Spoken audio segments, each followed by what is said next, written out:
5월 4일 월요일 복음 있기를 일상 시작하겠습니다. 숨겨진 하나님의 질서 계속 보고 있고요. 욥기를 통해서 오늘 욥기 35장 9절에서 11절입니다. 사람은 학대가 많음으로 부르짖으며 군주들의 힘에 눌려 소리치나 나를 지으신 하나님은 어디 계시냐고 하며 밤에 노래를 주시는 자가 어디 계시냐고 말하는 자가 없구나. 땅의 짐승들보다도 우리를 더욱 가르치시고 하늘의 새들보다도 우리를 더욱 지혜롭게 하시는 이가 어디 계시냐고 말하는 이도 없구나. 지금 이 본문은 엘리후라는 욥의 친구가 이제 뒤편에 등장합니다. 욥의 세 친구는 바른 말을 하지만 욥과 상관없는 그런 도덕주의적인 정죄를 했다면, 엘리후는 그래도 인제 욥도 좀 혼내고 욥의 친구들도 좀 혼내고 그런 좀 좋은 사람으로 등장합니다. 이 엘리후가 사람은 학대가 많고 부르짖으며 군주들의 힘에 눌려 소리치나 그런 고통스러운 때에 10 절에 보면 "나를 지으신 하나님이 어디 계시냐고 하며 밤에 노래를 주시는 자가 어디 계시냐고 말하는 자가 없구나." 그러니깐 하나님을 고난 가운데 하나님을 찾는 자가 없다는 거죠. 근데 그 하나님이 우리를 지으신 하나님이시고 "밤에 노래를 주시는 자다." 이렇게 얘기합니다. 그러니까 인생의 밤중에 하나님이 노래를 주시는 분인데, 그 하나님이 주시는 그 노래를 부르면서 인생의 밤을 보내는 사람이 없구나. 그렇게 얘기하는 거죠. 그래서 얼마나 좋은 표현입니까? 하나님은 밤중에 노래를 주시는 자라는 거예요. 그래서 그 노래를 부르면서 우리가 그 고난 속에서 어떻게 되느냐 하면 11 절이죠. 땅의 짐승들보다 우리를 가르치시기 위해서 하늘의 새들보다 우리를 지혜롭게 하시는 이가 어디 계시냐고 말하는 이는 없구나. 왜 이 힘들다, 어렵다, 고난에만 집중하느냐? 우리는 그 고난 속에서 하나님 우리를 가르쳐 주시고 우리를 더욱 지혜롭게 한다는 거예요. 밤중에 노래를 부르면서. 인생의 밤에 우리에게 필요한 것은 하나님 주신 노래입니다. 그래서 Song in the Night예요. 밤에 부르는 노래, 인제 그렇게 표현을 했는데, 엘리후라는 젊은이가 일어나 욥과 그의 친구들을 꾸짖습니다. 그의 말대로 하나님은 고난을 통해 하늘의 새들보다 우리를 더욱 지혜롭게 하실 수 있습니다. 고난의 원인은 하나님이 아니에요. 하나님 왜 이렇게 나한테 고난을 주시 하나님 내가 고난 당하는 걸 원치 않으십니다. 그러나 타락한 세상에선 나의 잘못이든지 다른 사람의 잘못이든지 죄로 인해서 왜곡된 세상에는 우리도 아무리 신앙 생활을 열심히 해도 고난을 당할 수가 있습니다. 그러나 하나님은 고난의 출발점은 하나님이 아니지만 고난의 해결책은 언제나 하나님이시죠. 하나님이 우리를 어떤 고난이든지 우리를 지혜롭게 만들어 주시는, 합력하여 선을 이루는 분이십니다. 그래서 그 고난을 당하면 우리의 과신을 꺾이죠. 우리의 과신이 꺾입니다. 늘 고난은 우리의 교만을 꺾는 거죠. 왜? '내 힘으로 안 되는구나.' 이걸 깨닫는다. '내 힘으로 안 되는구나.' 그걸 늘 깨닫죠. 가족도 내 힘으로 안 됩니다. 직장도 내 힘으로 안 돼요. 그 내 힘으로 안 되는 그것을 내 힘으로 하려고 하는 그 모든 것이 인생의 고난 앞에 산산조각 나죠. 열심히 신앙생활 하는 것 같지만 쪼끔의 고난이 닥쳐 보십시오. 성경 읽고 싶은가? 안 읽고 싶어요. 기도도 안 하고 싶습니다. 그게 인간이죠. 하나님이 은혜를 주시고 뭔가를 주시면 막 좋아서 기뻐하며 감사하고 눈물 흘리지만, 쪼금이라도 나한테 손해가 되는 일들이 있으면 하나님 찾고 싶지도 않는, 그것이 인간의 본성과 같은 거죠. '아 나라는 존재가 이렇게 연약한 존재구나. 내 믿음이라는 게 이렇게 하나님의 은혜가 붙들지 않으면 내 믿음이라는 게 이게 형편없이 아무런 능력이 없구나.' 이런 걸 깨닫게 되는 거예요. 그 고난은 우리가 늘 하나님께 의존할 수밖에 없는 무력한 존재임을 보여줍니다. 그래서 고난 속에 믿음이 다 사라져 버린 것 같아요. 그게 열심히 신앙생활 할 때보다 더 하나님 가까이 있는 거예요 사실. 여태 우리가 그 사실을 몰랐을 뿐입니다. 하나님의 은혜가 아니고서는 우리가 여기까지 올 수 없는 거예요. 다 은혜입니다.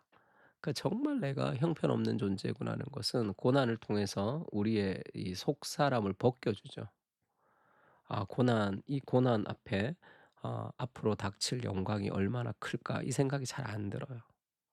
안 듭니다. '하나님 나한테 이럴 수 있나?' 그런 생각만 든단 말이에요. 그래서 신앙이 다 무너지죠. 다 무너집니다. 고난은 우리의 최악의 모습을 드러냅니다.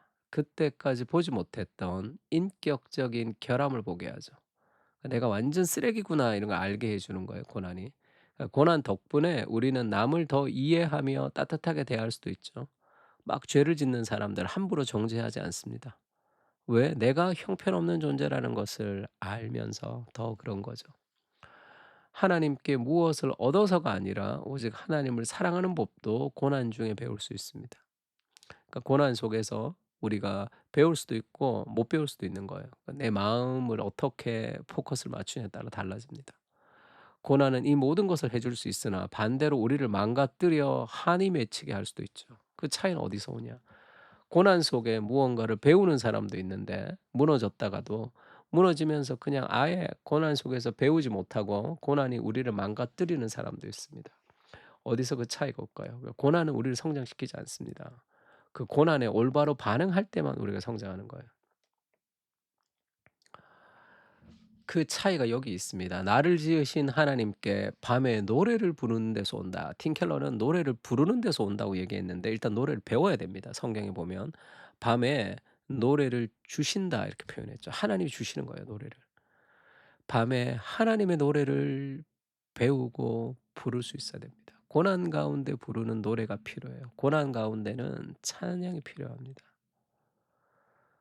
기도할 수도 없고 뭐 할 수도 없을 때 너무 아플 때도 마찬가지잖아요. 찬양할 수 있잖아요. 찬양을 쭉 해 보세요. 인생이 좀 힘들 때 찬양을 쭉 해 보세요. 내 모든 염려를 주님께 모든 무거운 짐을 주님 앞에 나 어느 때 길 잃고 헤매일 때 내 모든 염려를 주님께 쫙 찬양 좀 해 보세요. 그 찬양 가운데 영혼의 어떤 맑아지는 것을 느껴질 때가 있습니다. 그러니까 좀 힘이 아무것도 없을 때는 하나님 앞에 조용히 찬양하는 거예요.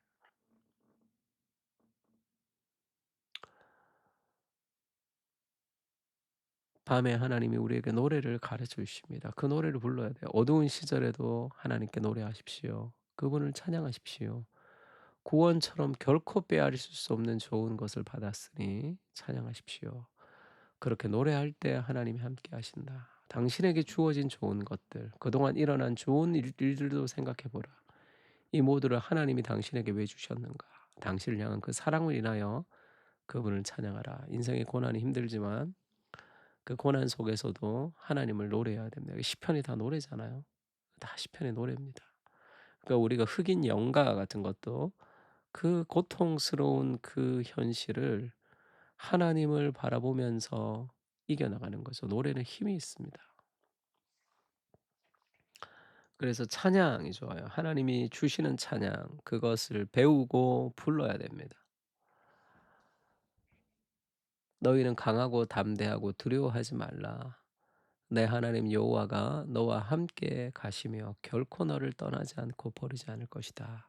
고난 속에서 우리가 붙들어야 될 게 이 말씀이죠. 하나님이 나를 절대로 떠나지 않는다. 그렇게 느껴질지라도 붙들어야 됩니다. 그리고 이 한밤중에 이 감옥에서 바울과 실라가 기도하고 하나님을 찬송하니깐 죄수들이 들었습니다. 그들이 그 차가운 감옥에서도 찬송했잖아요. "왜 나를 복음을 전해야 되는데 하나님 왜 나를 여기 감옥에 가두셨습니까? 하나님의 능력이 있습니까? 없습니까?" 이런 게 아니라 감옥에 갇히면 찬양하고 성경을 쓰고 밖으로 나오면 복음을 전하고 뭐라고 해야 될까요? "세상이 감당치 못할 자다." 히브리서 그런 말씀이 있는데 뭐 "골 때리는 자다." 뭐 이런 표현이죠. 정말 골 때리잖아요. 야, 이 뭐 하는 인간들이지? 가둬 놓으면 찬송하고 성경 쓰고 나오면 복음을 전하고 흘러가는 대로. 이에 갑자기 큰 지진이 나서 옥문이 열리는 그런 일들도 있었습니다. 감옥에서 찬양했단 말이에요.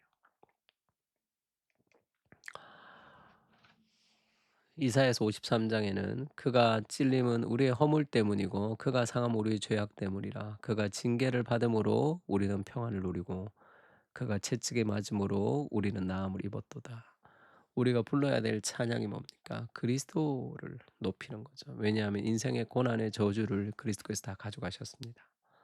그 밤중에 하나님이 주시는 가르쳐 주시는 노래가 뭐죠? 그리스도를 향한 그리스도를 우리에게 주셨잖아요.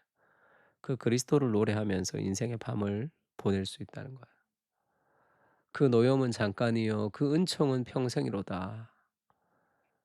저녁에는 울음이 깃들지라도 아침에는 기쁨이 오리로다." 이걸 믿으십니까? 지금 힘들지만 하나님이 장차 우리의 가정에, 내 개인에, 우리의 공동체에, 그리고 이 땅에 기쁨의 날을 주신다.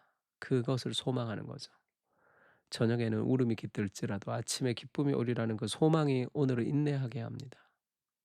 '안 될 거야.' 이렇게 생각하죠. 그 어디로부터 온 생각입니까? 누구로부터 온 생각이에요? 찬양, 이 찬양도 좋죠. 비길 수 없네. 아침 하늘에 별을 놓으신 분. 근데 마지막 가사가 어떻습니까? 밤이 지나면 기쁨의 노래를 주시네. 인생의 밤이 지나면 기쁨의 노래를 주십니다. 아침이 오면 자녀된 우리가 찬양하죠. 인생의 밤도 하나님의 손 안에 있습니다.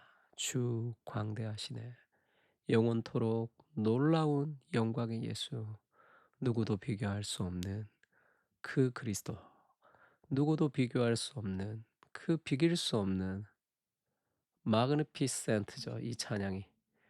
크 놀라운 그리스도. 우리의 상상력을 사로잡는 그 은혜의 상상력에 사로잡히는 그 그리스도를 바라볼 때 우리는 이 땅의 캄캄한 인생의 밤도 하나님께서 다스리신다는 걸 믿을 수 있습니다. 너무 힘들지만 아침을 기다리는 소망으로 오늘을 견딜 수 있는 거죠. 그렇게 하나님을 찬양하면서 인생의 고통을, 인생의 밤을 보내는 겁니다. 주님, 감옥에서도 찬송을 불렀던 바울과 실라의 마음을 허락해 주시옵소서. 밤중에만 배울 수 있는 노래를 배우게 하시고 그 노래를 부르며 인생의 밤을 지나게 하옵소서. 밤이 지나면 아침이 올 것입니다. 소망 가운데 어두움을 보내게 하옵소서. 아멘. 두 가지 기도 제목 가지고 기도합시다. 고난 속에서 밤에 부르는 노래를 배울 수 있게 해 주십시오. 인생의 밤은 지나가게 되어 있습니다. 고난의 한가운데 노래를 배우고 부르는 지혜가 있게 하십시오. 찬송하십시오. 오늘 밤이 지나면 아침이 옵니다. 동굴이 아니라 터널이죠. 이 동굴같이 끝이 없다고 생각하지만 인생의 모든 고난은 다 터널입니다. 그 터널을 지나야 서울에서 부산까지 갈 수 있는 거죠. 소망 가운데 인내하며 살게 하옵소서. 두 가지 기도 제목 가지고 같이 한번 기도했으면 좋겠습니다. 다 같이 기도하겠습니다.